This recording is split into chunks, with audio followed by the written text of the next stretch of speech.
This is Biblical Insights with Dr. Jim Denison of the Denison Forum, answering today's toughest questions.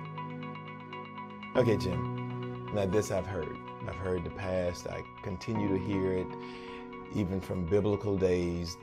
Back then they would say, okay, Jesus is coming soon.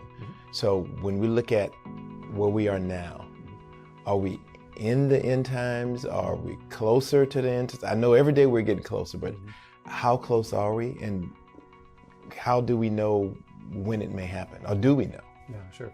It's a terrific question. It's something you see in movies, you see in television a lot of preaching, especially about it in recent days, it seems like. You've been with me to Israel many times, and you know that place where we go at Megiddo, where we're looking out over the valley of Megiddo, or Har Megiddo, or Armageddon. And it's at that very spot where, in some theories anyway, the Lord is going to return and the end times battle will occur and all that happens there. You don't have to go there to ask the question, though. It's something that's in common culture, and it's a question we all ask and should ask. We should be preparing for the future, whatever that is, and should be preparing for the return of the Lord, whenever that is and whatever happens. But I would say this, you and I are on the preparation committee, not the planning committee. He's in charge of that, and we're not. Jesus said of that day and hour, no one knows, not even the Son, only the Father.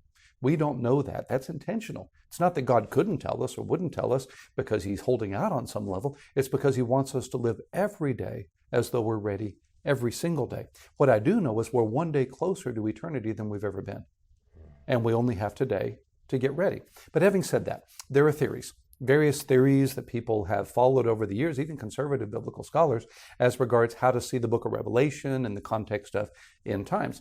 The most common theory actually in scholarship is known as the preterist view. It says that the book of Revelation was for the first century and was already completed. And so they don't really look to the future as they're interpreting the book of Revelation. That's a very common position among scholars. There's a continuous historical view that says the book of Revelation forecasts all of history. So they'll look at something that happened in the 700s as being predicted in Revelation chapter 5, and something in the 1200s as being in Revelation chapter 8 or something, and they'll see it as kind of a roadmap of all of history. That's not as popular today, but it used to be. I know scholars that are symbolic principles theorists. They believe that the book of Revelation contains symbolic principles, but doesn't contain any kind of predictive elements per se. Then there was a thing for a long time, very popular, called post-millennialism. The idea was that when Jesus returns, according to Revelation 20, he establishes a 1,000-year reign on earth, but that will happen after the church brings in the millennium. And so by preaching and doing missions and establishing seminaries, that we're going to usher in the millennium, and after that 1,000-year reign, then the Lord will return. It's called post-millennialism. A century ago, prior to World War I, that was very popular among scholars. In the mid-century, 20th century, was a thing called amillennialism, was a popular approach that says the book of Revelation should be seen as cycles as opposed to predictive elements. It's all very confusing, but that was a popular approach. Today, there's a popular approach known as historic premillennialism. It says that Jesus is going to return, and he will have a 1,000-year reign on earth and then eternity. And then one other view is known as dispensationalism.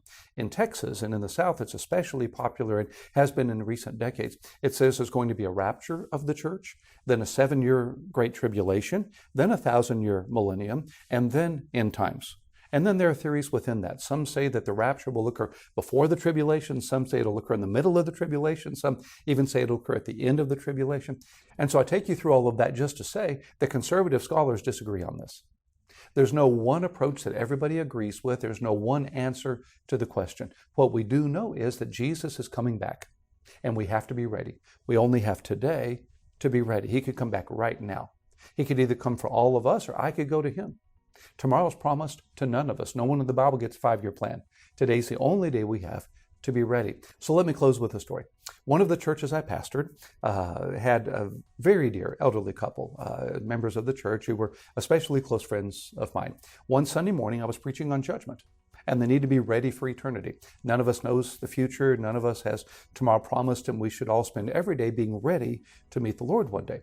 Well, that evening, after the evening service, we had a fellowship, and this couple came up and thanked me for the sermon that morning, told me that they had really taken it to heart, and they spent some time that afternoon praying together and confessing their sins and really wanting to be certain that they were ready to meet the Lord whenever that day may come. The next day, she died. The next day, I got a thank you note from her in the mail. She had written it to me that afternoon and put it in her mailbox in case she didn't see me at church that night. She wrote the note on Sunday. She died on Monday. I got the note on Tuesday, and I used it in her memorial service on Wednesday. I still have that note. Well, any of us could write that note. None of us has tomorrow promised. And that's really good news. That means we don't have to spend eternity in these broken bodies or on this fallen planet. It means that we get to spend eternity in God's perfect paradise. When we step from here to there is when we step from death to life. That's when we step from brokenness to perfection. That's when we step from darkness to light and from despair to hope. And that day's the best day, because that's the day that we go home. We don't know when that day is, so today's the day to be ready. Thank you for watching Biblical Insights with Dr. Jim Denison of the Denison Forum. Follow us by clicking below for more answers to today's toughest questions.